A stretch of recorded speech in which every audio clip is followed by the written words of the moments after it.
Buenas tardes con todos. Agradezco la oportunidad de poder compartir con ustedes la experiencia que tengo de más de 35 años en los temas vinculados a la actividad minera y específicamente a los temas de regulación.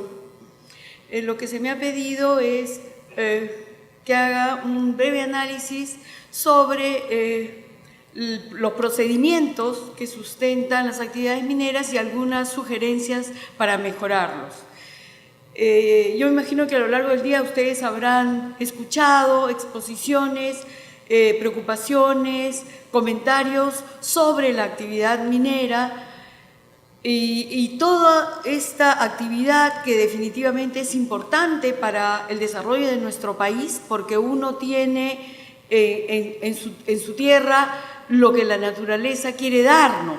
No hay forma que nosotros pudiéramos tener, aunque quisiéramos, un mar azul cristalino, porque la naturaleza nos ha dado un mar con personalidad fuerte, con un color terroso. Eso es lo que tenemos y todos nos acostumbramos. Respecto a los recursos naturales también, la naturaleza ha sido pródiga en darnos riquezas minerales y eso es lo que tenemos. Lo lógico es aprovechar ese regalo de la naturaleza y explotarlo, por supuesto, de una manera racional, segura, amigable con el medio ambiente y escuchando a todos los actores que se van a ver comprometidos porque son actores directos en la explotación del proyecto o porque son actores pasivos en la medida que su vida es cercana al área donde se desarrolla un proyecto minero. En ese sentido, a lo que a mí me toca es hablar del previo. ¿Cómo llego a explotar un proyecto minero si no es a través de procedimientos que el Estado ha regulado para que se pueda tener un derecho para explorar o explotar los recursos? Por favor. Entonces, lo que voy a desarrollar muy brevemente en el tiempo que se me ha asignado es una presentación muy simple sobre cuál es la situación actual del Perú como actor en el mercado internacional, el panorama actual de nuestros procedimientos mineros, cuáles son sus fortalezas, cuáles son sus debilidades y, por último, algunas propuestas que me he permitido preparar para compartir con ustedes. Por favor. ¿Cuál es la realidad del Perú como actor dentro del mercado internacional de los recursos naturales? Vivimos en un mercado, dentro de un mercado internacional globalizado donde los precios de los minerales son commodities, es decir, se fijan en un mercado internacional ajeno a nuestra propia realidad y a nuestra propia decisión. Es decir, estamos un poco al alcance o a la capacidad de decisión de terceros.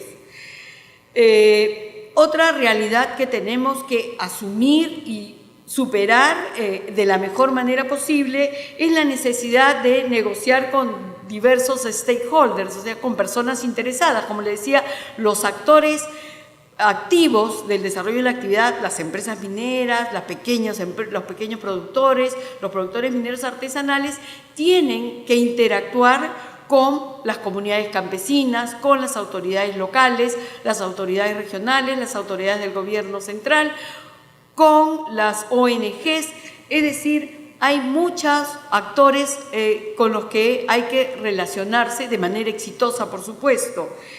Tenemos también que afrontar en nuestra realidad pródiga en recursos naturales un déficit de infraestructuras. Muchas veces un proyecto minero para desarrollarse implica la construcción desde caminos, puertos, campamentos, infraestructura básica, escuelas, hospitales, muchísimas cosas que son necesarias para el desarrollo de esta actividad.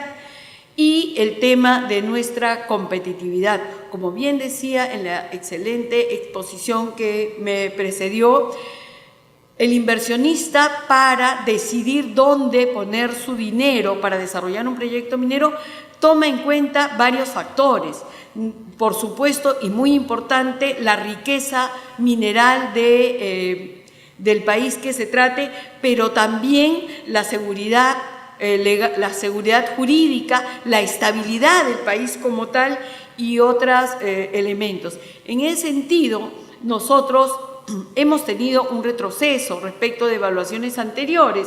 En el tema, en el tema del potencial minero hemos tenido una disminución, y no porque nuestra realidad haya cambiado, sino que por los precios de los commodities que bajaron y por algunas barreras burocráticas en el desarrollo de los permisos de exploración, la exploración ha decrecido y por lo tanto la determinación de nuestro potencial minero también se ha visto afectado. Hemos descendido 20 posiciones según el estudio del Fraser Institute. Por otro lado, en políticas y regulaciones también, ¿no? Estamos en el puesto 58, hemos bajado 8 posiciones respecto al año anterior.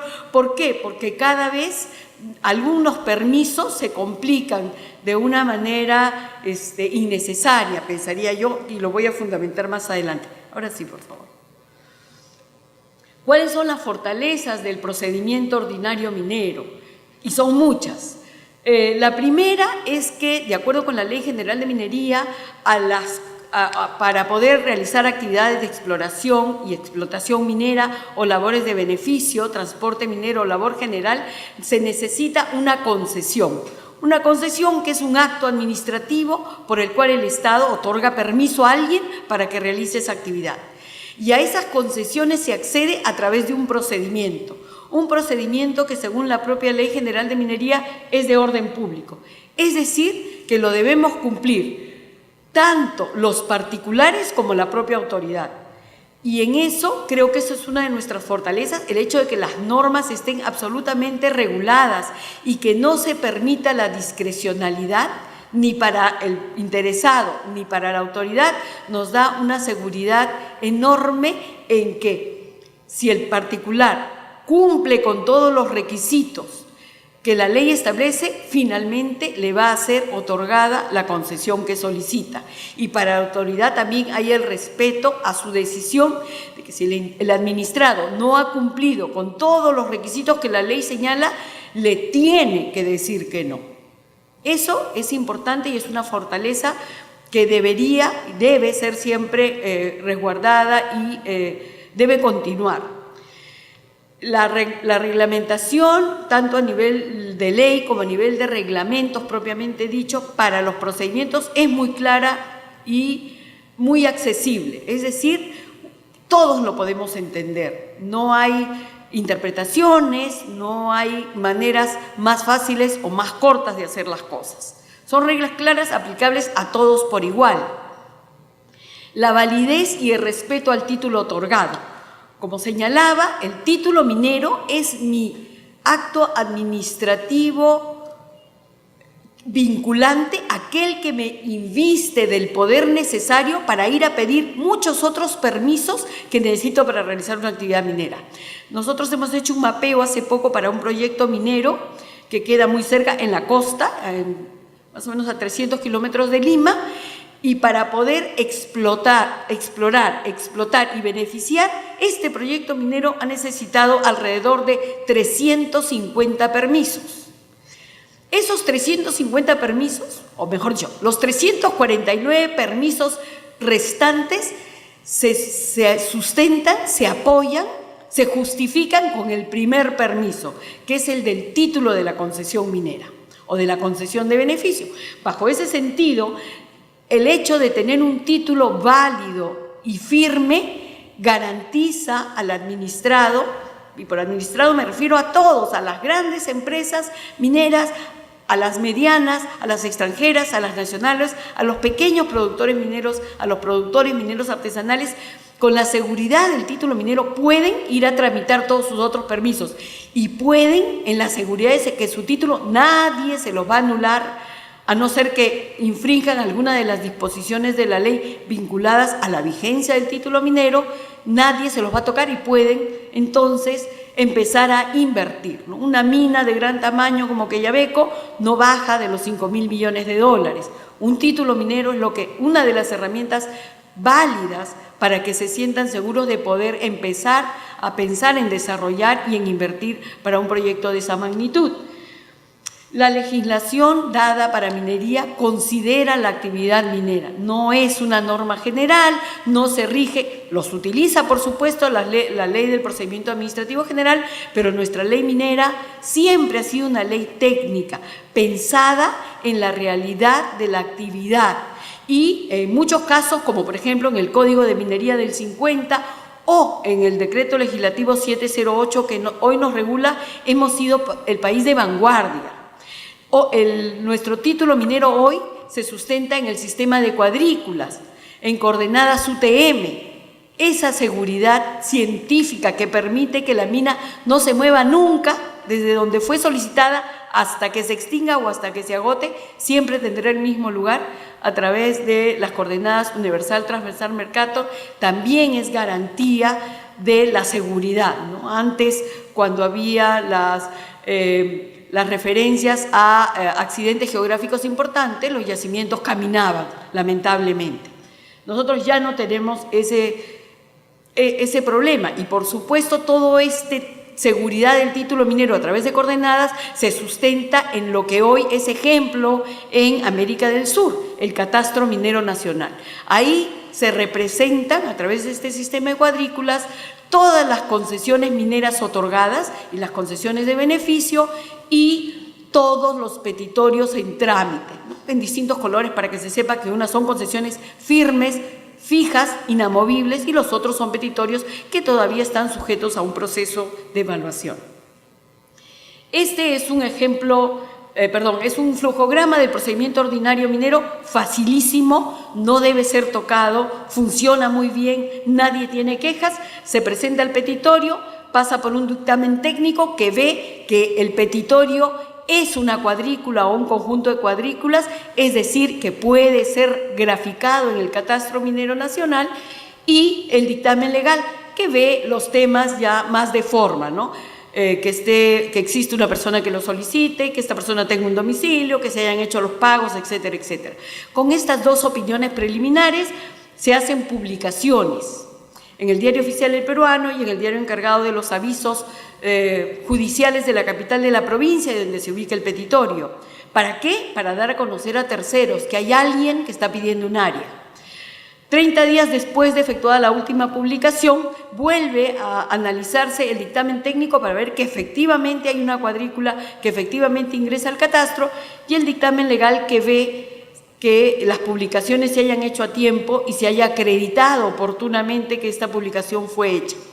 Con estos dos dictámenes se emite el título de concesión.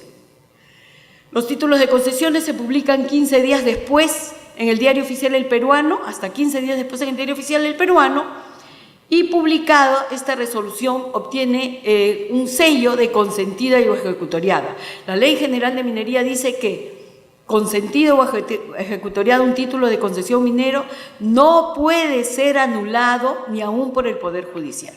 Esa es la garantía del título minero y esa es su importancia. Por eso las normas de orden público resultan trascendentales, para que no existan títulos chuecos que después no se puedan anular y para que quien ha cumplido con todas sus leyes tenga un título seguro. En el caso de otra de nuestras concesiones muy importantes, de las que se ha hablado en la exposición que me precedió, es el título de la concesión de beneficio. En este título lo que se pide al Estado es dos autorizaciones primordialmente. La primera es una autorización para construir una planta que permita beneficiar minerales. Y la segunda autorización que se le pide al Estado es que una vez construida la planta, el Estado verifique que la planta se ha construido tal como el diseño aprobado por la propia autoridad y le autorice a beneficiar minerales. Ese es el título de la concesión minera, la autorización para beneficiar. Tiene un paso previo importantísimo que es autorízame a construir. Y acá es donde, en mi modesta opinión, tenemos algunos problemas. ¿Por qué? Porque aun cuando el reglamento señala ciertos requisitos, aun cuando esos requisitos están en el TUPA, hasta hoy y en los últimos, lamentablemente, 10 años, cada procedimiento de concesión minera es distinto al anterior. En cada procedimiento de concesión minera aparecen nuevos requisitos, nuevos requerimientos y no tienen fundamento legal. Podrán argumentarme, y puede ser que tengan razón, que hay razones técnicas, pero dado que nuestros procedimientos mineros son normas de orden público, primero debería modificarse la norma, el reglamento o dictarse uno complementario para que después me los puedan exigir. Ese es uno de nuestros problemas. La evaluación y la expedición para avisos de publicación puede tener hasta 3 rondas de observaciones, de 60, 70, 100 observaciones cada vez. Y voy a cometer una infidencia, espero contar con su permiso para que no lo divulguen, por favor. Cuando un administrado viene a mi oficina y nos pide asesoría para un procedimiento de concesión de beneficio, lo que nosotros hacemos para mejor ayudarlo es, yo pido al Ministerio de Energía y Minas, vía acceso a la información, la copia del último expediente de concesión de beneficio que hayan aprobado. En un CD me dan enterito el expediente. Yo me voy a mi oficina y hago un esquema. Le han pedido esto, de tales características, un plano de este tamaño, firmado por él, sellado, grande, chico, todo. Ese esquema se lo entrego a la persona que ha solicitado mi colaboración. Le digo, esto es lo que tienes que presentar para que te den tu concesión de beneficio. Lo presenta tal cual hemos visto que ha sido aprobado y a la primera ronda de observaciones, 70 observaciones.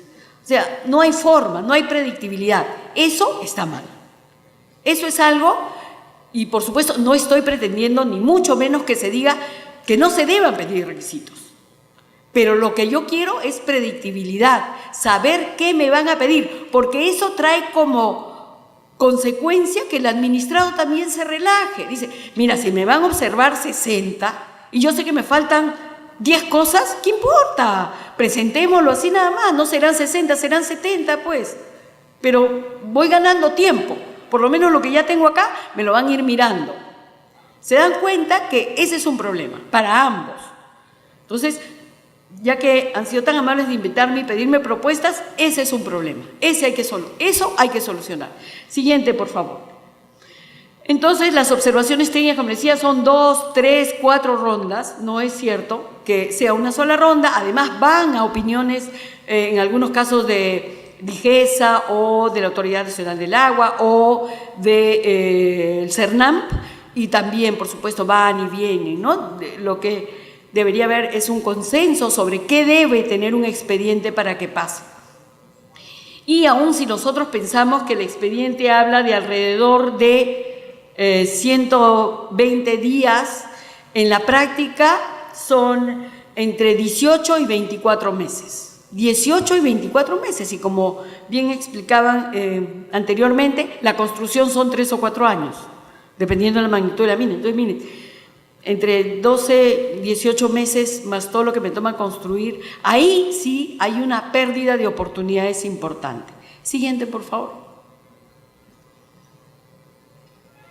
Esos son todos los permisos, ¿no?, que se tienen que dar, y como les digo, tenemos ahí un problema. Siguiente, por favor. Entonces, ¿cuáles son las debilidades? Y ya algunas les he comentado.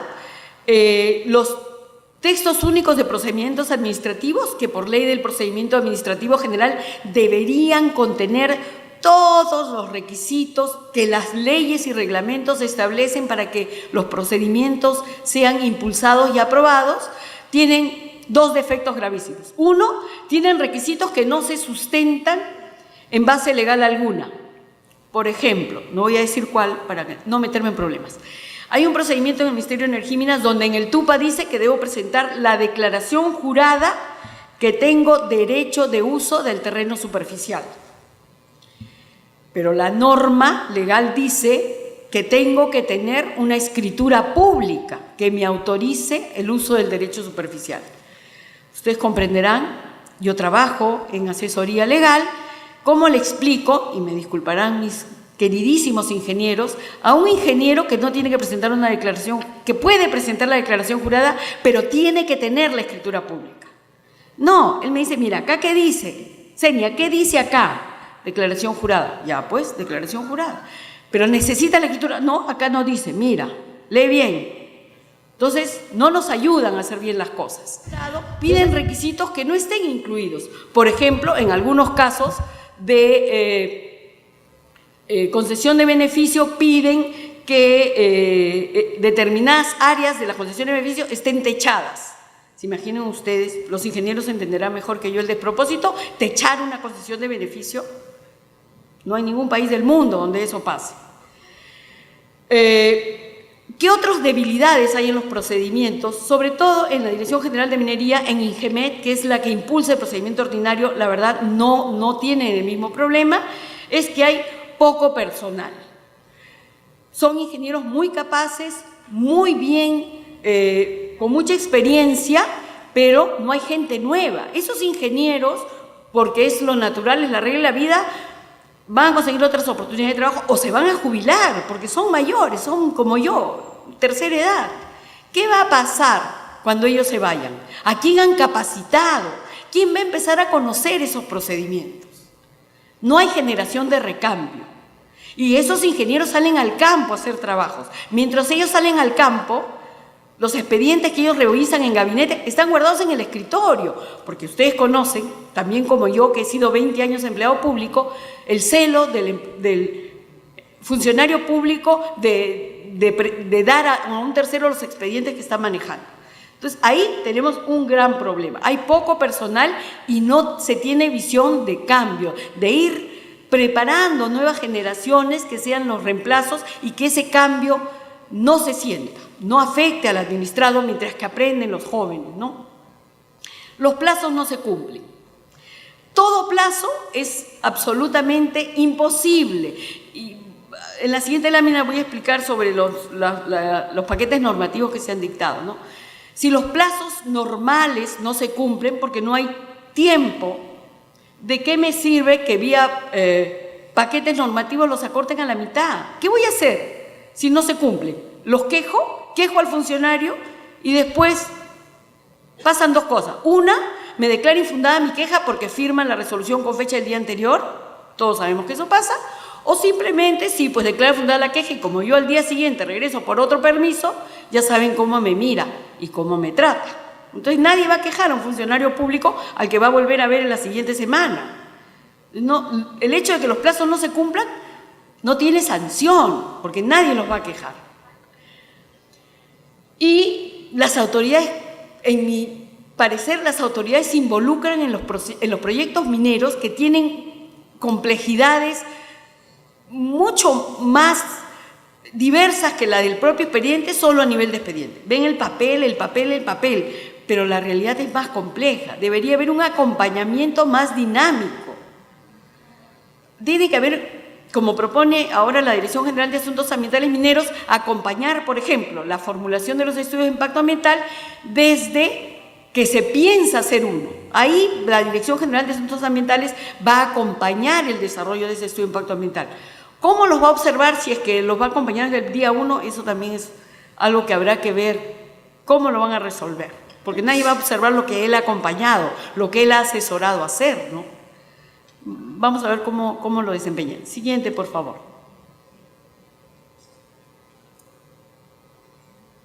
Sí.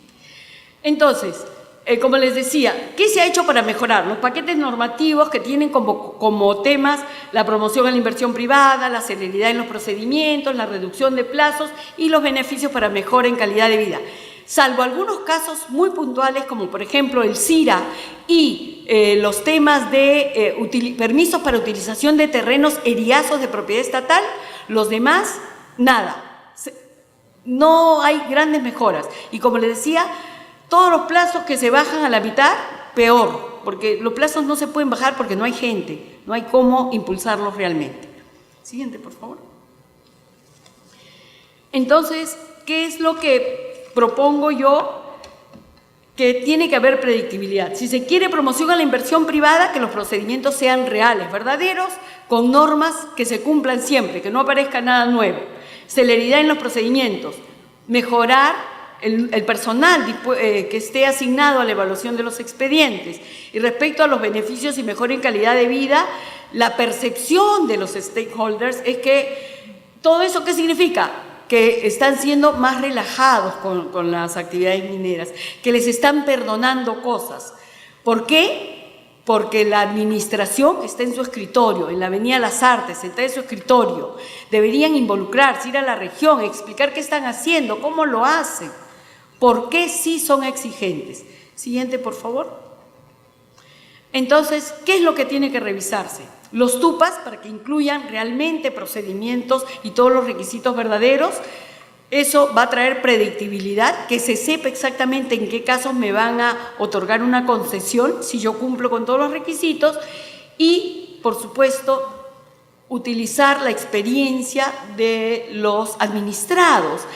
Cuando yo empecé hace muchos años mi carrera en el sector público, la mayoría de normas, cuando se estaban trabajando, ya que tengo un viejo amigo de la DGM que puede dar fe de eso, la mayoría de normas se explicaban a una comisión de abogados privados, de empresarios, oye, vamos a hacer esto, queremos aquello, ¿te parece? ¿No estás de acuerdo? No es que se hacía lo que el empresariado quería, pero se le escuchaba, porque finalmente él es el que pone la plata y él es el que impulsa el procedimiento. Con su opinión, la autoridad decidía, como siempre tiene que ser, no hay que dejarse mangonear tampoco.